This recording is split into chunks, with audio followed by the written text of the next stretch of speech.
All right, well, let's get started. So thanks for coming. Good to have you with us. Let's begin with prayer. Oh Lord, our Heavenly Father, thank you for bringing us here tonight. Thank you for teaching us all the things that you want us to believe and do. I thank you that you have allowed me this wonderful and humbling opportunity and privilege to study your word with some amazing brothers and sisters in Christ. I ask that you would send your Holy Spirit into our hearts and minds so that we may grow in faith and grow in our understanding of what your word has to say. And may we apply it to our lives. And may all that we think, say, and do be to your glory tonight. We pray this in the name of Jesus. Amen. So we continue our study on the book of Daniel. A couple weeks ago, we looked at chapter 1.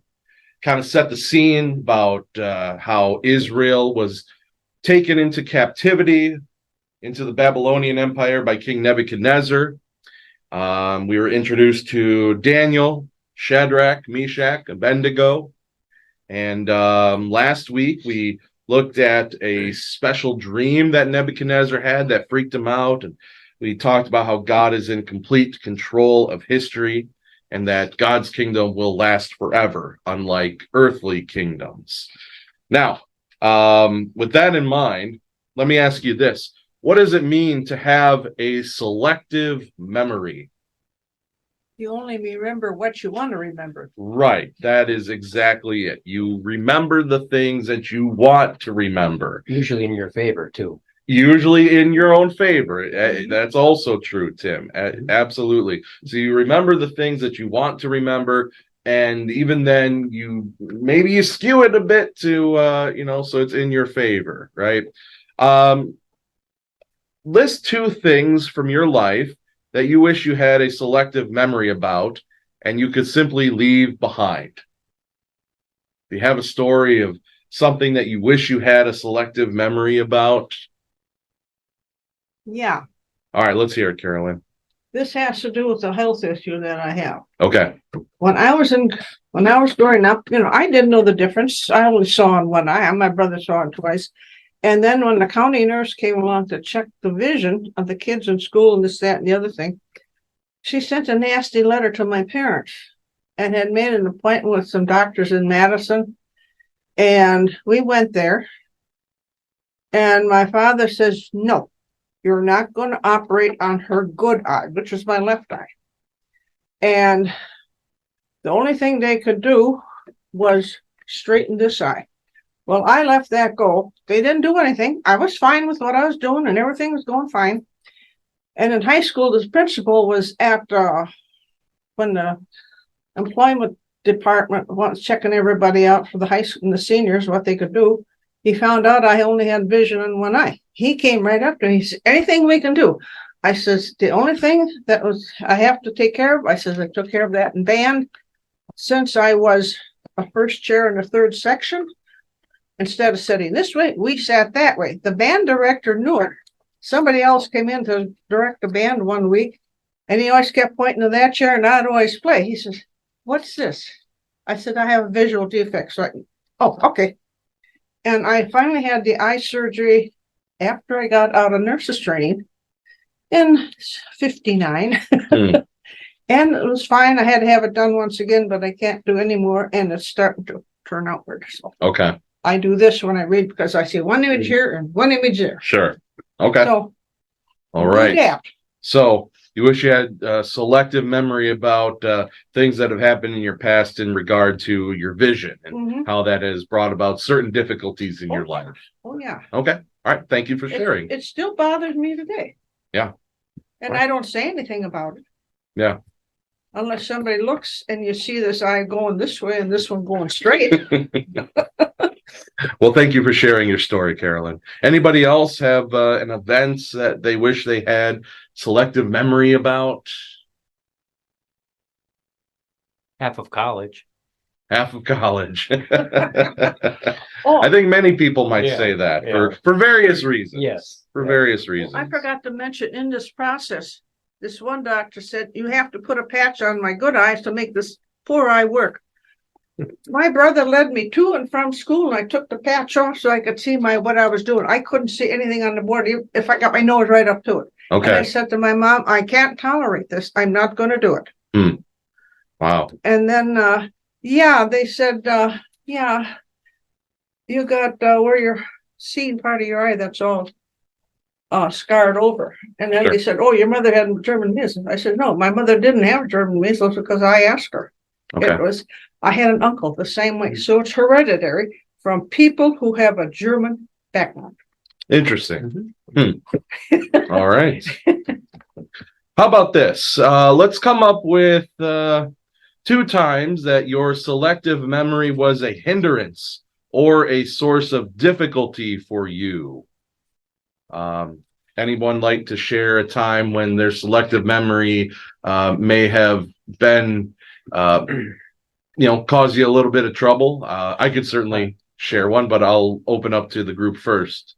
I don't know that I have a specific memory, but I know there are lots of times when I got into discussions with my wife where I thought I remembered things a certain way, and she reminded me it was a different way, Yeah. Yeah. Oh yeah. Been there, done that. Yeah. Yeah, exactly. Looking back at past events, especially with your spouse. Oh yes, you remember this and this. Oh, it was great. Excuse me? Yeah. No, it wasn't, honey. You're kind of leaving out an important detail when this happened. Oh, I didn't remember that. I'll admit for me, as I'm raising young boys, and my 2 oldest, they're 7 and 4. And I kind of remember what it was like to be 7 and 4. Some of my first memories are around age 4. And I definitely remember age 7, from first grade going into second. I remember that very well. And as I raise my own boys and I see the difficulties that they have and the trouble that they get into, and I say to myself, I never did that when I was a kid. I never did that. I never said those things. And I don't think Serena believes half of what I say when I speak like that. So anyway, let me ask you this question. Why should we not be surprised that politicians and people of power might have selective memories? Well, they want you to hear what you want to hear. They want to get on your good side. Mm-hmm. Yeah, so they make a lot of promises, right, to gain people's favor, and they don't always follow through with it, do they? One example: read my lips, no new taxes. Does that ring a bell? I believe that was George H.W. Bush. How did that pan out? From my understanding, it was a little before my time, but I know enough of that to know that. Well, anyway, we'll you know what I mean. So what we're going to see here is a politician, more specifically Nebuchadnezzar, have a little bit of a selective memory. So let's go into the book of Daniel, chapter 3 today. Daniel chapter 3, we're going to read the first 3 verses. I'll take a volunteer this time. Go ahead, Carolyn. King Nebuchadnezzar had an image of gold 90 feet high and 9 feet wide, and set it up on the plain of Dura in the province of Babylon. He then summoned the satraps, prefects, governors, advisors, treasurers, judges, magistrates, and all the other provincial officers to come to the dedication of the image he had set up. So the satraps, prefects, governors, advisors, treasurers, judges, magistrates, and all the provincial officials assembled for the dedication of the image that King Nebuchadnezzar had set up, and they stood before it. Okay. Boy, what a short memory, what a selective memory from Nebuchadnezzar. What did Nebuchadnezzar just learn in the previous chapter? What did he just learn? He just learned how great the God, our God is. And Yeah, he learned how great and how awesome and how powerful the true God is. Yes, absolutely. Daniel, of course, was able to interpret Nebuchadnezzar's dream, and not only interpret it, but he was able to tell Nebuchadnezzar what the dream was without anybody telling him what it was, because God gave him that knowledge. And Nebuchadnezzar was blown away and said, surely your God is the God of gods and the Lord of kings and a revealer of mysteries, for you were able to reveal this mystery.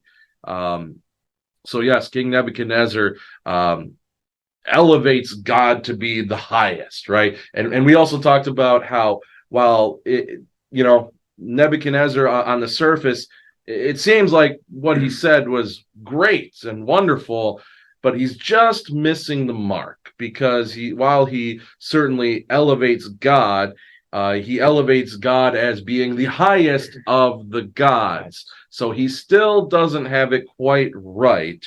But nonetheless, he's, I guess you could make an argument he's heading in the right direction. He's a little less lost than he was before. But now, all of a sudden, what do we see him doing? Building a golden statue. This golden statue, right?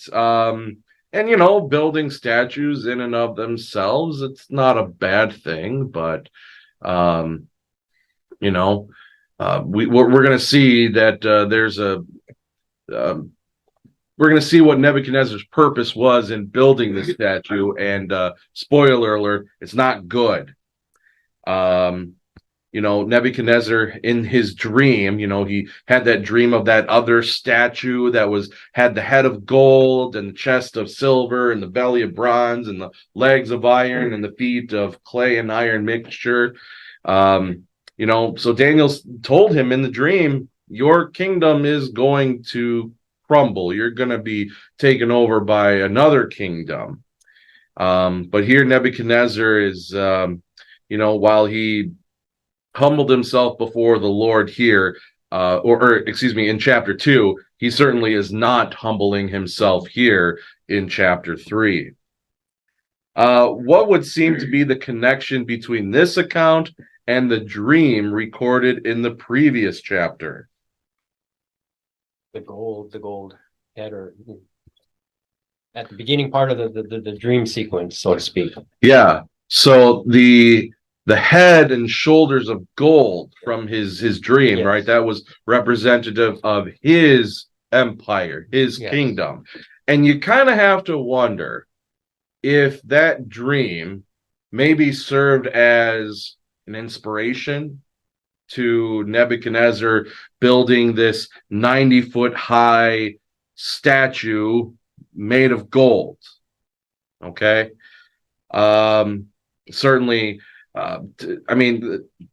goodness gracious, 90 feet tall, and made of gold. Nebuchadnezzar's flexing his muscles here. That's exactly what he's doing. He is flexing his political muscle. That's a few stories high. That is a few stories high indeed. 8 or 9 stories Something high. like that, yeah. Mm-hmm.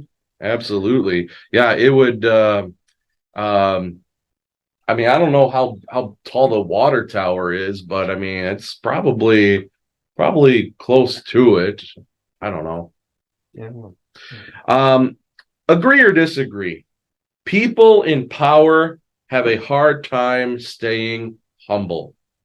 Yes. I think so, because he was so taken by Daniel and his dreams, he made the effort that he would follow them, and follow Daniel and his God, but he went his own way. Okay.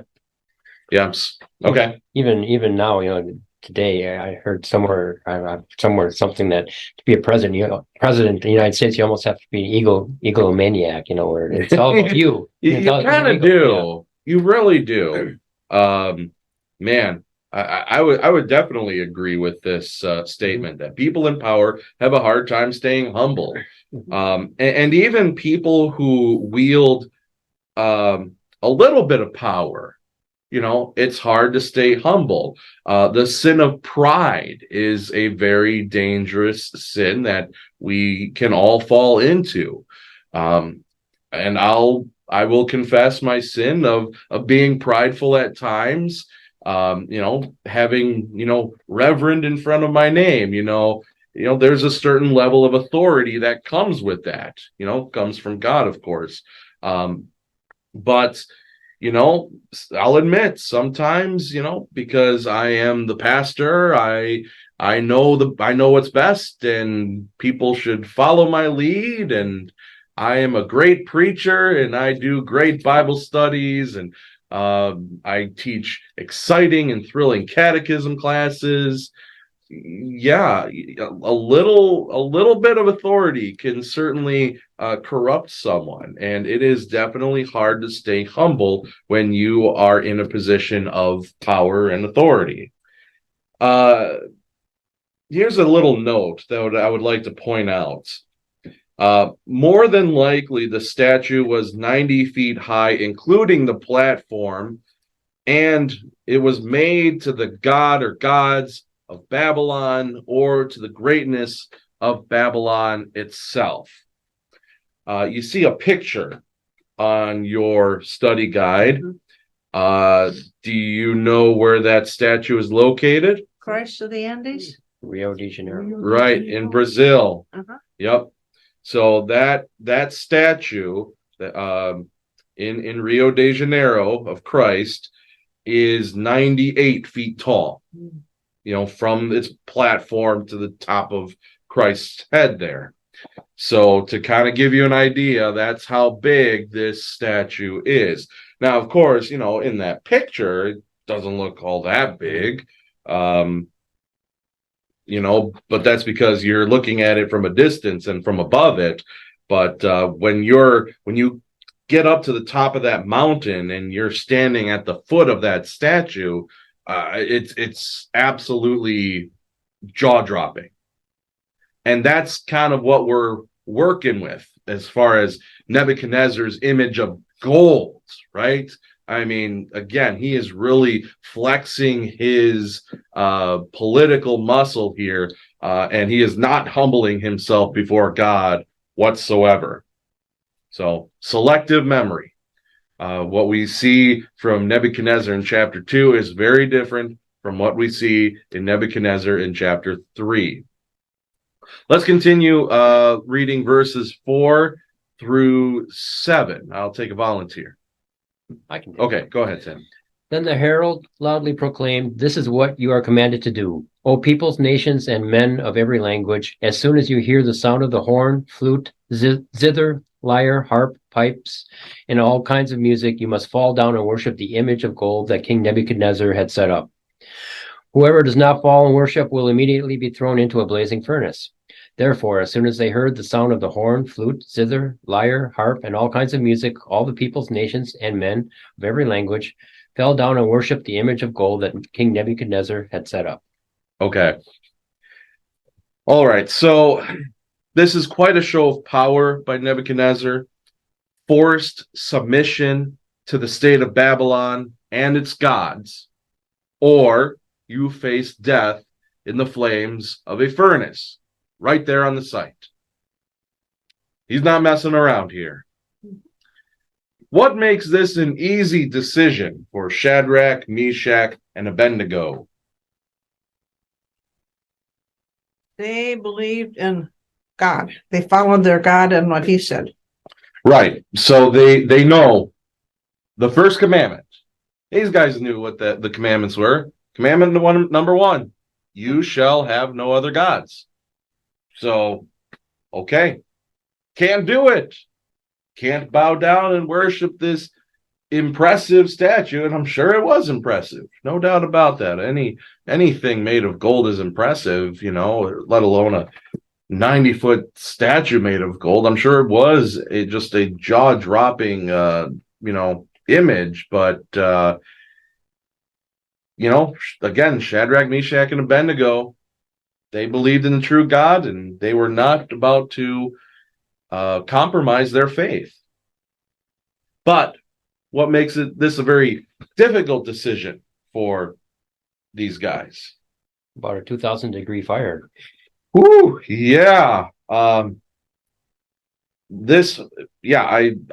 can only imagine how hot that would be.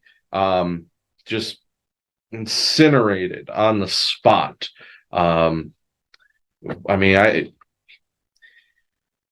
think we all can envision, some of the worst ways to die, and being burned to death is definitely one of them. It's not an instant death. It is painful, absolutely painful. And then you die. Not good. Not good at all. Something we need to keep in mind, though, because, this is a story that is taught even to our little ones in Sunday school, in Lutheran elementary school. Even little ones know about Shadrach, Meshach, and Abednego and the fiery furnace. But this is not a parable. This is not a memorable story that teaches us a valuable lesson. This is real. These are real people, real children of God living in a real place in time.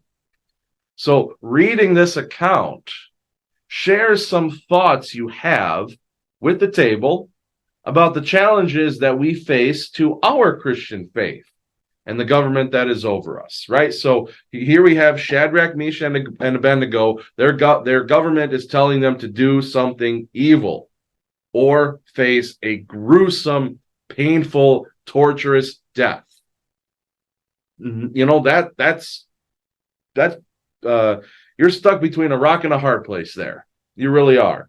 Now, we're not facing that reality, praise be to God, but there are people all around the world who are asked to renounce their faith in Christ or face torture or even death.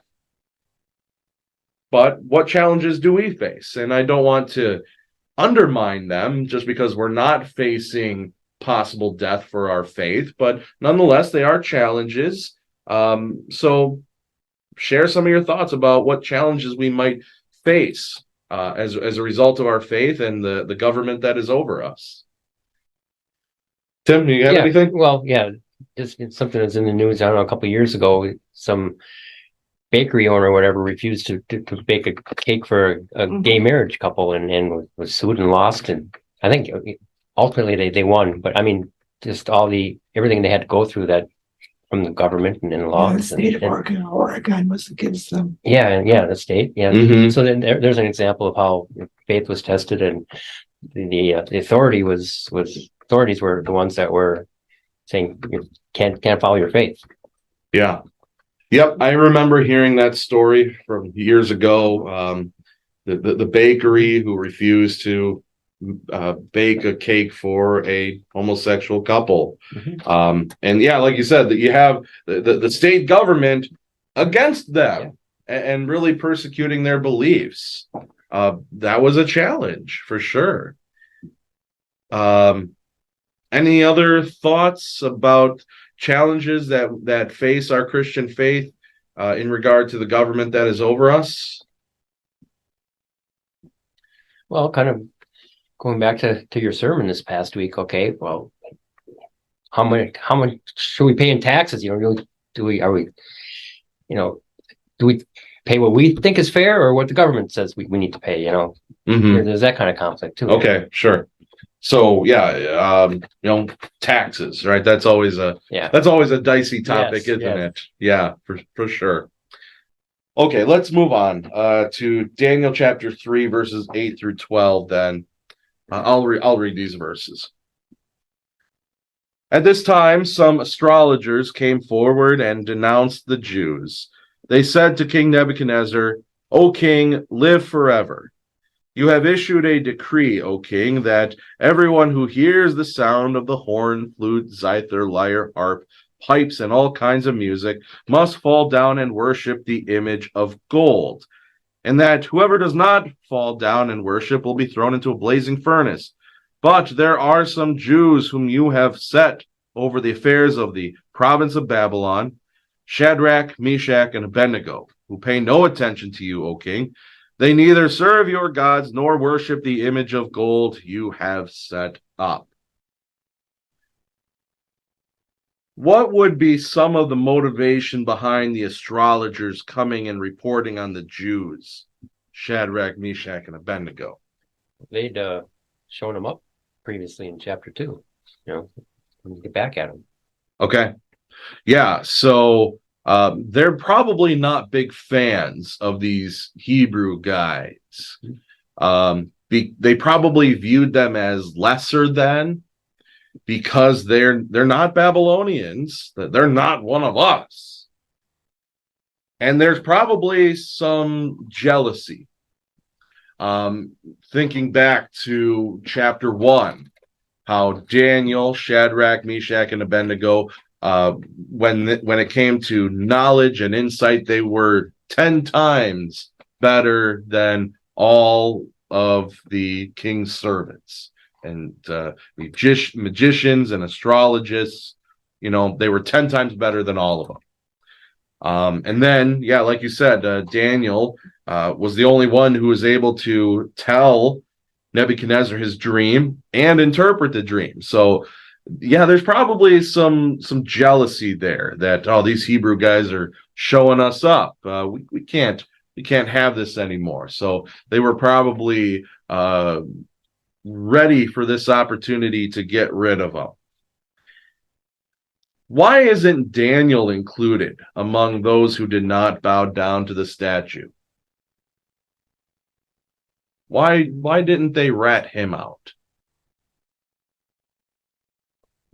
Why is he not listed? Because he could interpret the king's dreams and they satisfied him.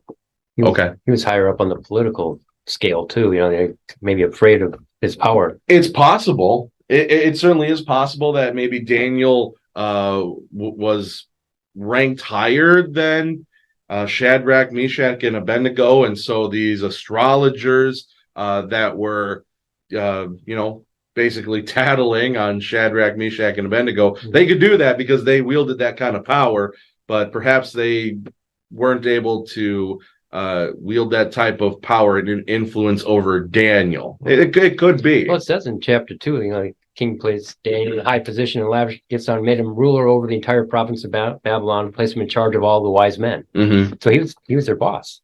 Yeah. No, absolutely. Yeah.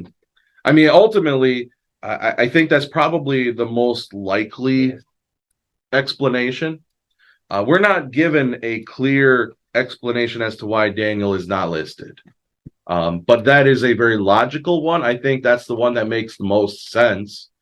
I don't think it would make sense to assume that, oh, Daniel must have bowed down to this image. Because everything that we've seen in Daniel up to this point, and especially if you keep on reading the book of Daniel, this is something that he would not have done. He would not have bowed down to this image. Absolutely not. So I think the most likely explanation is that, like you said, Tim, these guys who were ratting out Shadrach, Meshach, and Abednego didn't have the authority to rat out Daniel. Or maybe Daniel was sick that day. Who knows? But yeah, it's very safe to say Daniel did not bow down. I don't think he complied to this command either. But for whatever reason, he was not the one getting in trouble here. Let's read verses 13 through 15. Take a volunteer. Go ahead, Carolyn.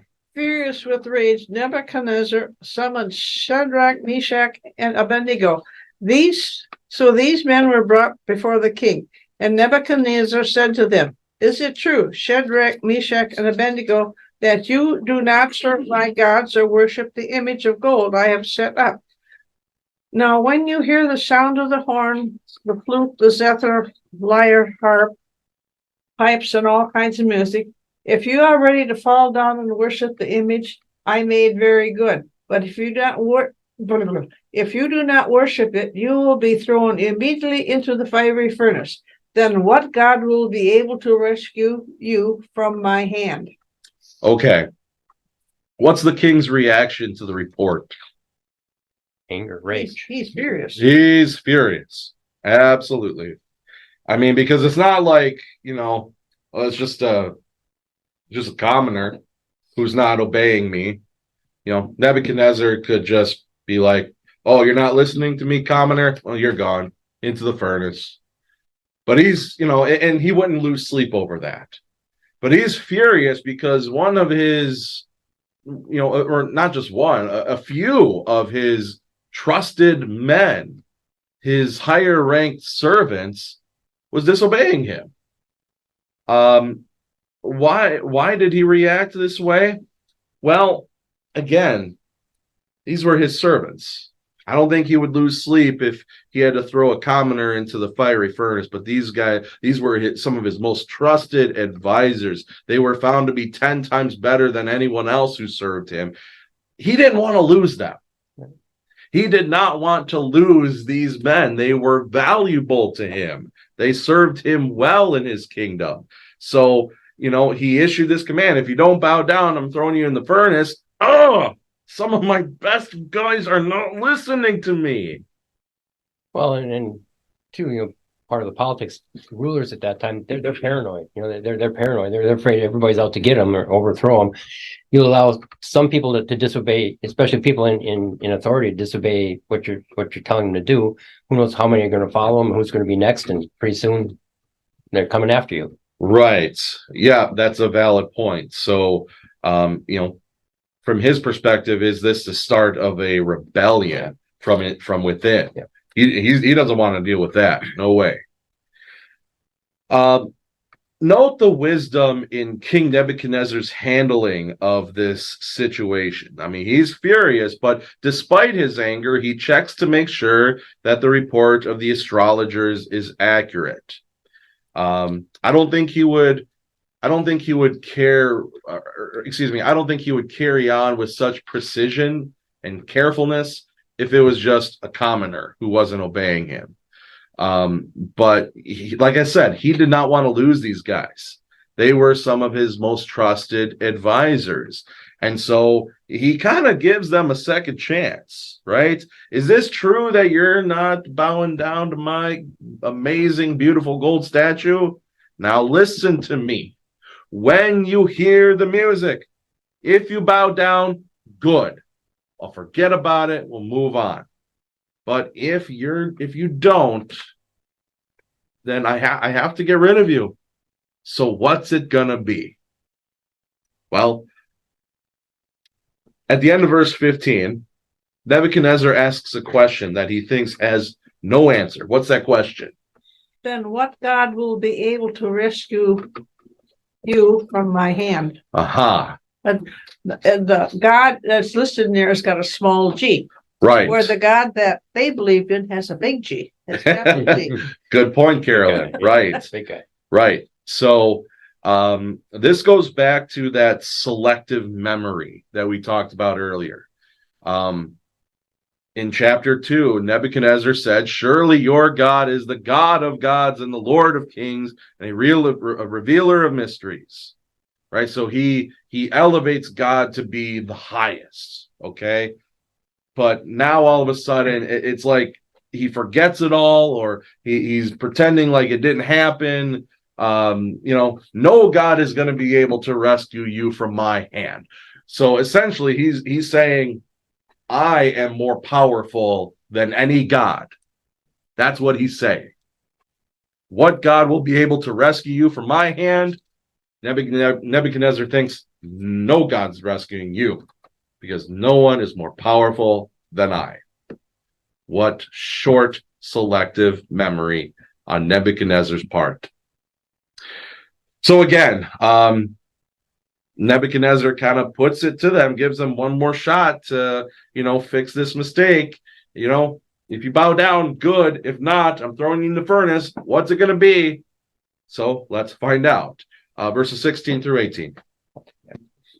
Shadrach, Meshach, and Abednego replied to the king, O Nebuchadnezzar, we do not need to defend ourselves before you in this matter. If we are thrown into the blazing furnace, the God we serve is able to save us from it, and he will rescue us from your hand, O king. But even if he does not, we want you to know, O king, that we will not serve your gods or worship the image of gold you have set up.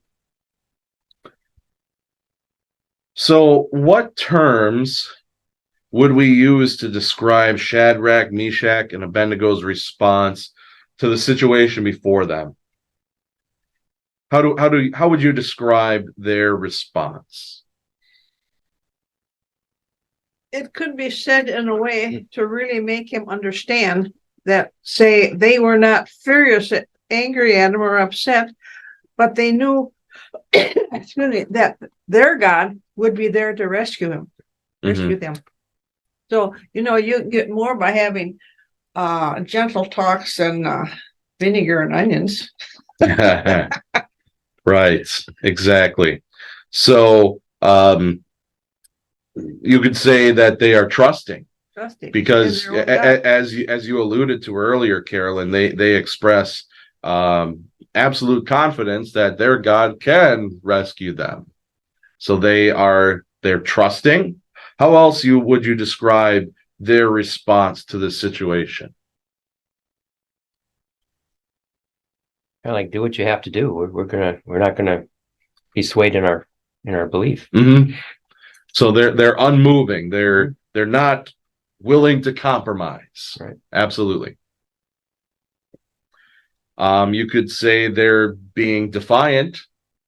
Yeah. I mean, here you have probably the most powerful man in the world saying, do this. And they're saying, nope, not doing it. That's what we call being defiant. Of course, this is a righteous defiant for sure. As we talked about in yesterday's sermon, if someone in authority is telling you to sin, you do not obey them. That's the only time, though. But at the same time, I would say while they're being defiant, they are also respectful. Okay? Because, I mean, listen, they said, O Nebuchadnezzar, we do not need to defend ourselves before you in this matter. I don't catch any sign of disrespect there. Do you? I don't think so. Let's see here. They address him as O King, twice they do it. So they're still, even in their righteous defiance, they're not disrespectful. And again, we did talk about that at length yesterday in worship, where we can, we're not always going to agree with things that government does, nor should we. But just because we do not agree, that does not give us the right to be disrespectful. That does not give us the right to rebel against them. Just means that we're not going to, go along with their sinful ways. But again, that doesn't give us the right to rebel or be disrespectful. What is the most striking statement that they make in these verses? Well, that their God, the God, can save them from the hand of the king. Mm-hmm. Yes. So they express complete trust that our God can save us. Mm-hmm. But they also know that he might not. Right? He said, let's see, where is it? Verse 17. If we are thrown into the blazing furnace, the God we serve is able to save us from it, and he will rescue us from your hand, O king. And then verse 18, but even if he does not, we want you to know, O king, we will not serve your gods or worship the image of God of gold you have set up. So, I mean, they see one of two things happening here. Either God is going to rescue them, or they're going to die an awful, gruesome death, but then they know where they're going to go afterwards. They're going to go to heaven. So they're okay with whatever may happen. So they said, fine, do what you need to do, but we're not budging on this. Not at all. What can we learn from this and apply to our lives as we face real concerns about the future of our country and our own personal future? Kind of like what you said before, you kind of respect what the government's doing, but only go along with it so far as it doesn't go against your faith. Yeah, well said. Anybody else?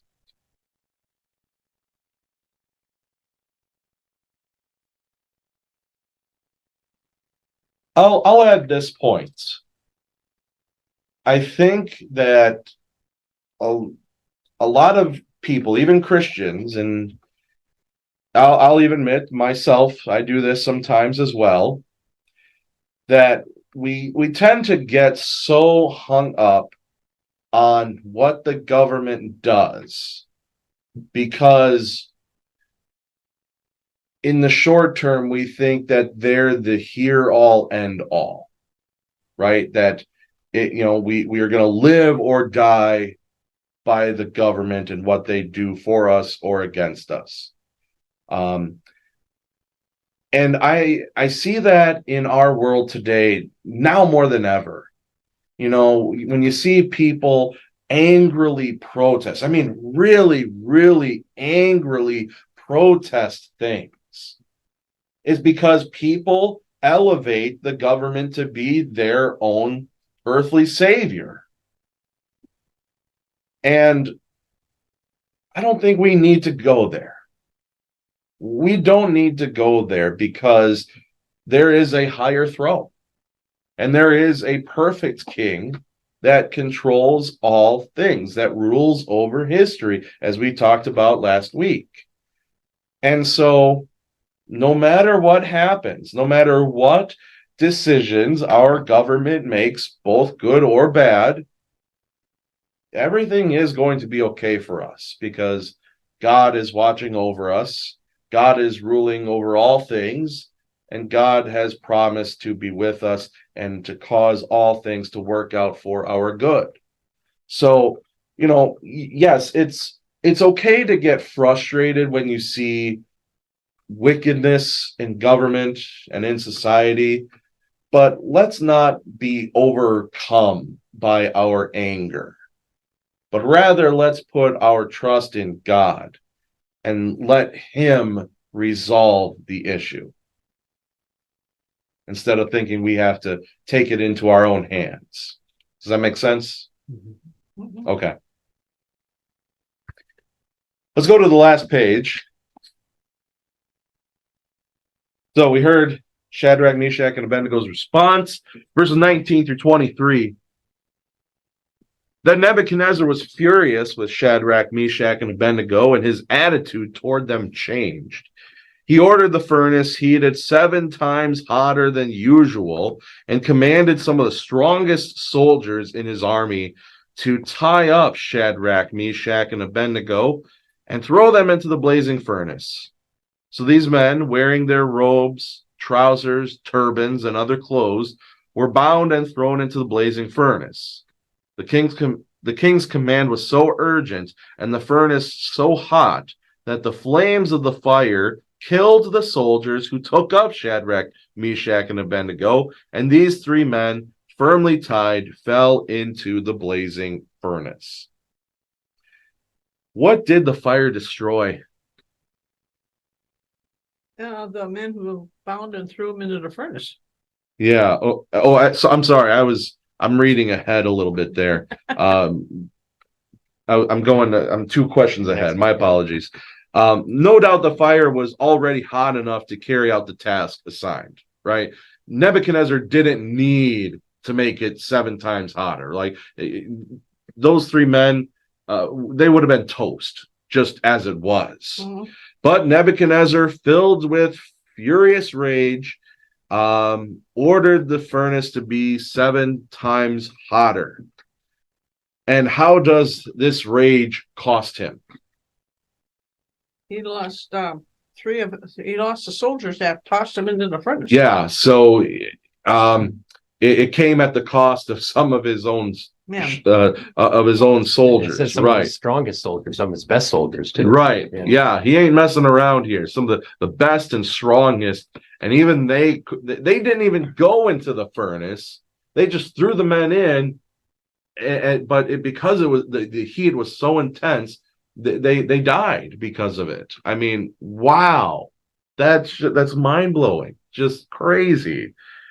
Sound a bit familiar? Let's rewind a bit to chapter 2, right? Just last week, Nebuchadnezzar wanted something to be done and no one could do it. And so in his anger, he says, then off with your heads. You're all dead. You can't tell me what my dream is. You can't tell me what the dream means. I'm done with all of you. You're gone. You're done. I'm killing you. So is it safe to say Nebuchadnezzar kind of has a bit of a short fuse? I think so. But then again, as we talked about, people with power tend to have a hard time controlling their egos. And Nebuchadnezzar, at this point in time, there's no doubt he's the most powerful man in the world. So, he's probably got a massive ego, and I has a hard time controlling that temper and ego. Well, he's not used to anybody saying no to him. Right. That's a really good point. Mm-hmm. A man in his position, he says jump, the person says how high, and here you got Shadrach, Meshach, and Abednego. He's telling them, bow down, and they're like, fat chance, not happening. So yeah, probably something he was not used to. The details of what the men was wearing kind of seems almost out of place. Like why is this an important detail? Why do we need to know what they were wearing as they are thrown into the furnace?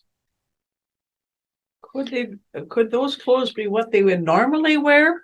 The 3 men who are going to be tossed in the fiery furnace? Yeah, I mean, this was their normal attire as servants of the king. But let's keep in mind, when clothes get too close to a fire, what can happen to them? Oh, they burn. They can burn, right?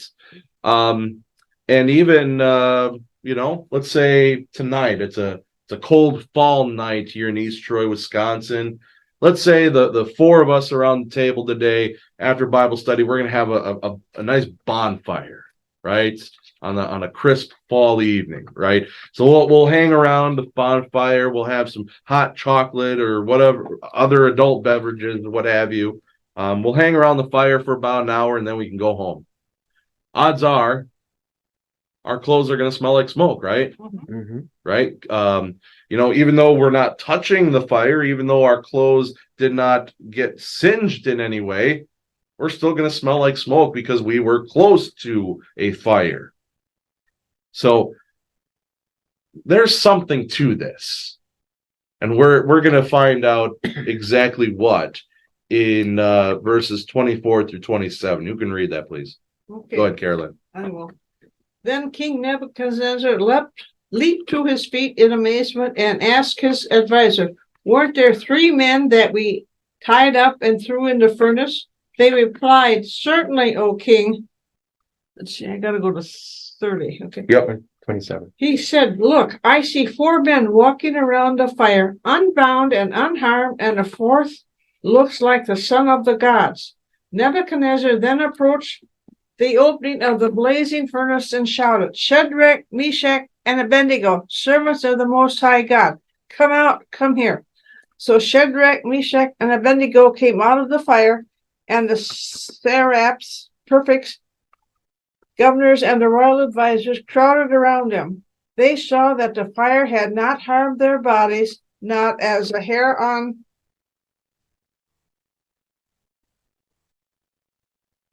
their heads singed. Their robes were not scorched, and there was no smell of fire on them. Okay. So what did the fire destroy? The soldiers. Just the soldiers. Right, the soldiers. What about these three men? Nothing. Nothing. Right. And that's why we have this description of what they were wearing. The Holy Spirit is giving us a little glimpse into what's going to happen here, right? So you can envision it, right? They got their turbans on, they have their robes, trousers, other clothes. You know, they're going into this thing fully clothed, and then they're not on fire. They're not on fire. And then not only that, but they walk out of the furnace. Their clothes were not singed. Their hair on their head wasn't touched. And not only that, but they didn't even smell like smoke. We go out to the bonfire after Bible study for an hour, we're going to smell like smoke. And we're not even standing in the fire. We're just standing around it. And yet these men were in this blazing furnace. Who knows how hot it is? You know, I mean, to be made 7 times hotter. I mean, goodness gracious, 1,000 degrees. I mean, I don't know. Something just awful, terrible. And yet they are completely unharmed. Not even a hair on their beard was singed, and they don't even smell like smoke. Turban intact, trousers in place, just unharmed, like as if nothing even happened. Wow. Praise be to God for that. That is just incredible. Besides preserving the 3 men, how did God show his presence and protection? He was walking in the fire with them. He was there. Mm-hmm. He was there. God was with them in the fire. I kind of wonder if Nebuchadnezzar, if he had a view from like up above, and was able to see, look down on what was going on, and you can almost maybe envision it in your head. Nebuchadnezzar, the 3 men, they're thrown into the furnace. Nebuchadnezzar is sitting there looking around. They're walking around. He's like, wait, what is going on? What? Get out of here. Are you seeing what I'm seeing? Guys, what is going on? Didn't we just throw 3 guys? Why is there a 4th? He's probably losing his mind. Here we see Nebuchadnezzar speaking like a true polytheist. In other words, a person who believes in many gods, because he refers to the 4th as looking like a son of the gods, right? But we know who that is. That's God there. That is God in the fire with Shadrach, Meshach, and Abednego. Nebuchadnezzar had been filled with rage. He had claimed that he could do things that God was not able to prevent, right? He had threatened Nebuchadnezzar back in verse 18, if you don't listen to me, you're going to be thrown into the furnace. And then what God will be able to rescue you from my hand? Sorry, that's actually verse 15, not 18. My apologies. But he said, no God's going to be able to help you because no one's more powerful than I am. How well does the king handle defeat?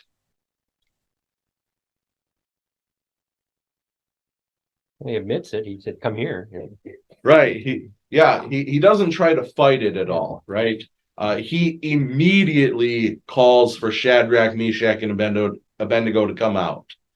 He's not waiting around to see if their fate will change. We're like, okay, well, they have to get singed eventually. I mean, it's pretty hot in there.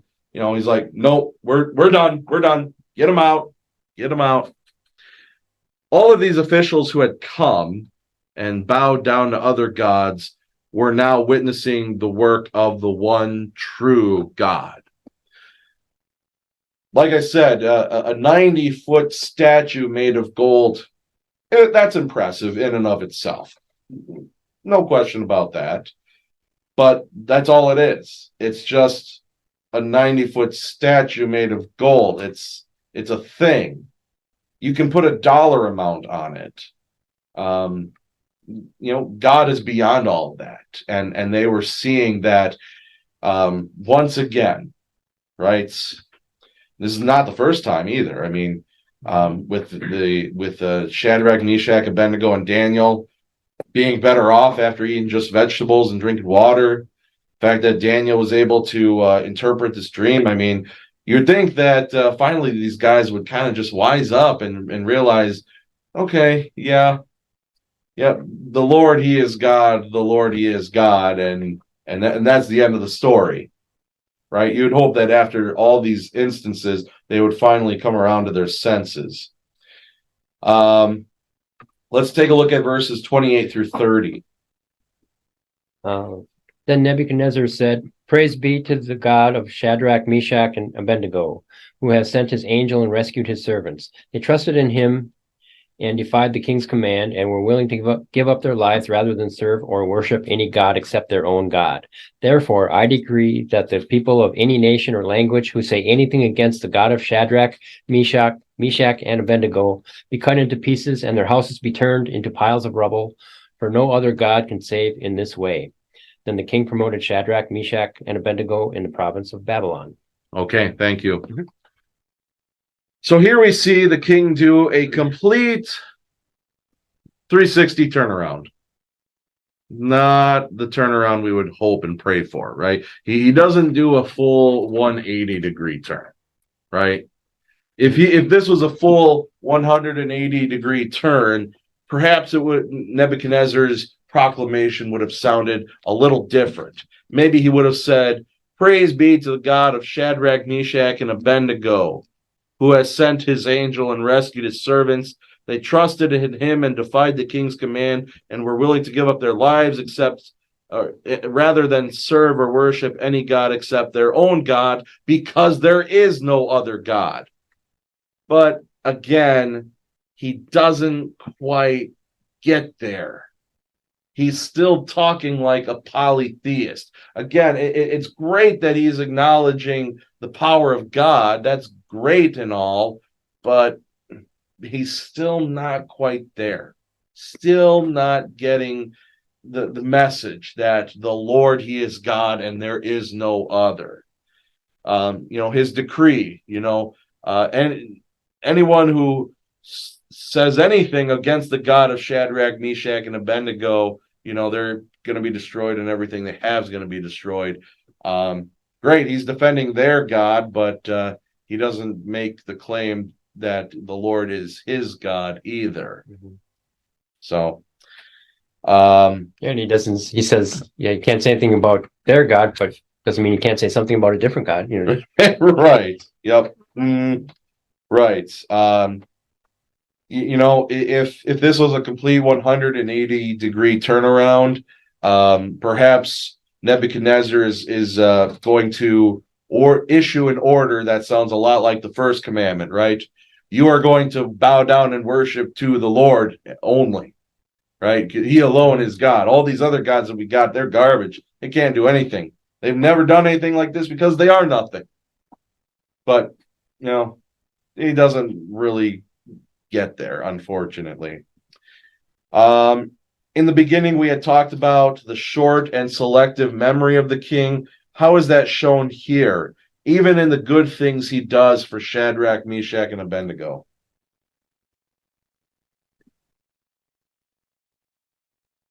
Well, again, how many more signs and wonders does he need to see before he realizes that the Lord is God alone?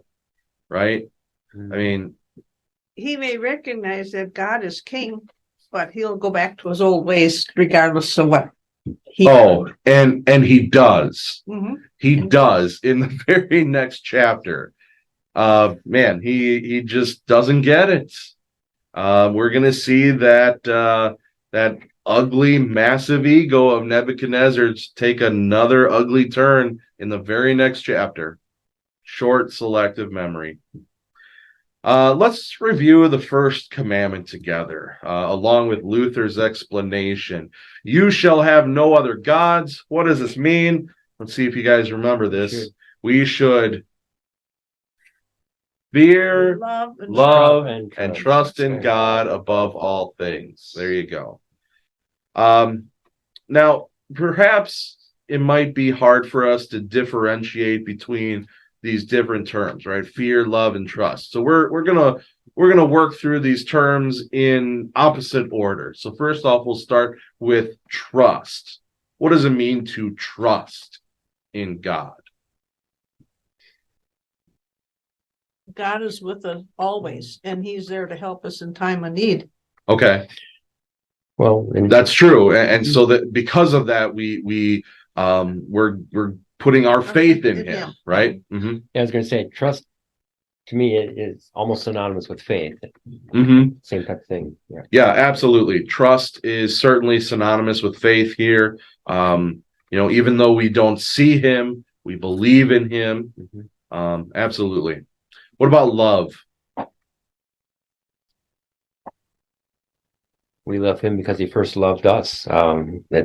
It's God is love. I mean, Yeah. where do you stop? Right. Good. Yeah, well said. There are different types of loves out Mhm. there. I could say I love my wife and I love Quick Trip food, but I don't love Quick Trip food the same way I love my wife. They mean even though I use that same word, I mean two totally different things. And granted, I love my wife, but the love that I have for God is different. My love for God means that I'm going to put him above all else. He is my number one, and his desires are always going to be more important than my desires, and so I will always put his desires before my own. That's what it means to love God. What about fear God? Oh, I'm afraid of God. I fear him.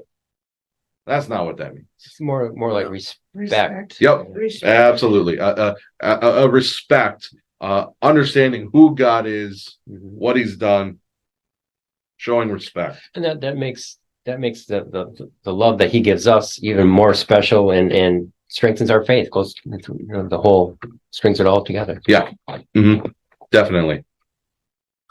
Now, to kind of tie a bow on this lesson, we titled this lesson "Trust in the Lord Always."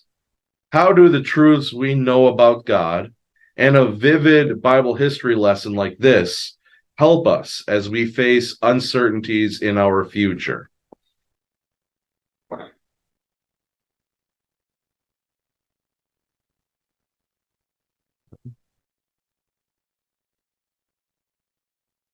We know that our faith is going to be tested by, well, we've talked about government authorities, and this is just an example of how we should react, how we should faithfully react with faith in God, that He will deliver us from oppression if that's what's going on, or lead us in the correct path. Good. Anybody want to add to that?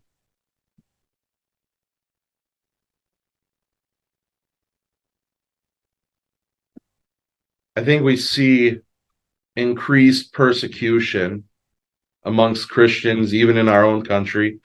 Of course, we know that Christians in other countries, it's way more dangerous to be a Christian in other countries. There's no doubt about that. But it's becoming more difficult in our country right now. And you kind of have to wonder, okay, so, there have been laws put in place that have certainly discriminated against Christians, like, well, for example, the bakery story out west, and the state government being against these private citizens, the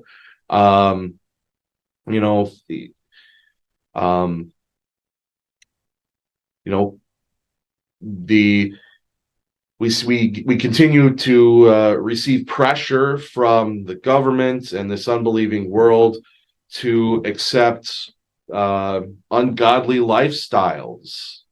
And if we dare preach against them or speak out against them, then, how long until we're arrested for committing a hate crime because we don't agree with this or that, LGBTQ, abortion, whatever, could those days come where, I, as a Christian minister, could be locked up because I preach the truth?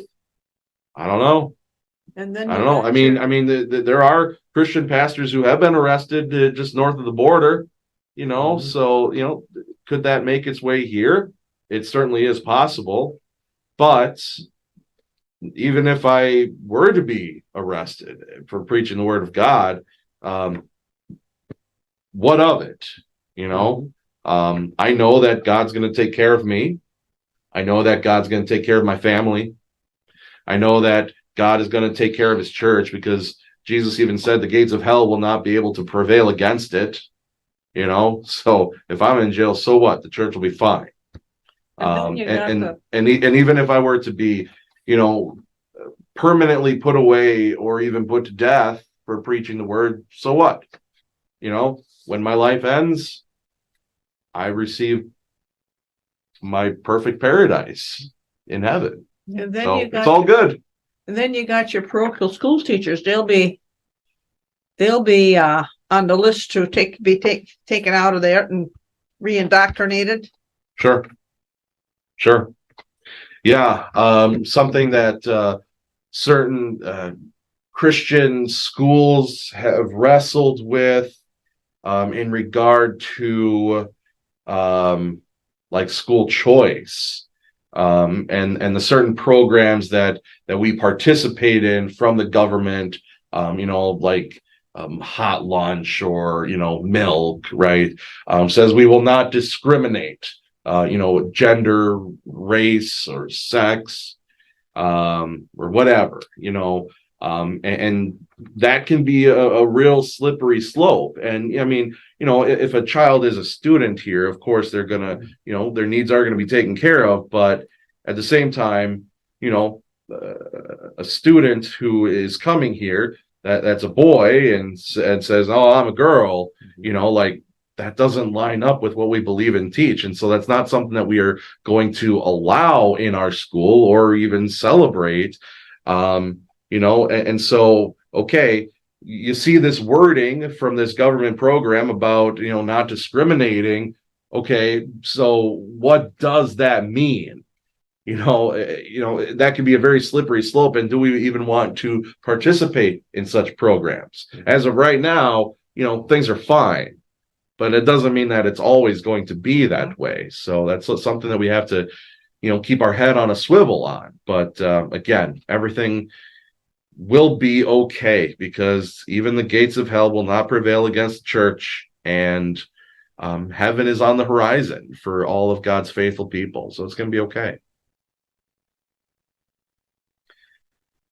All right, that's all I got. So thank you so much for joining me. And well, I kind of alluded to it earlier. Nebuchadnezzar's got an ego. We see it rear its ugly head in chapter 2. And then we see it rear its ugly head in chapter 3 when he built this big statue. And it's going to be a problem again in chapter 4. So we're going to talk about how the Lord of the nations humbles the proud next week. But for now, receive with believing and joyful hearts the blessing of our God, the grace of our Lord Jesus Christ, and the love of God, and the fellowship of the Holy Spirit be with you all. Amen. Amen.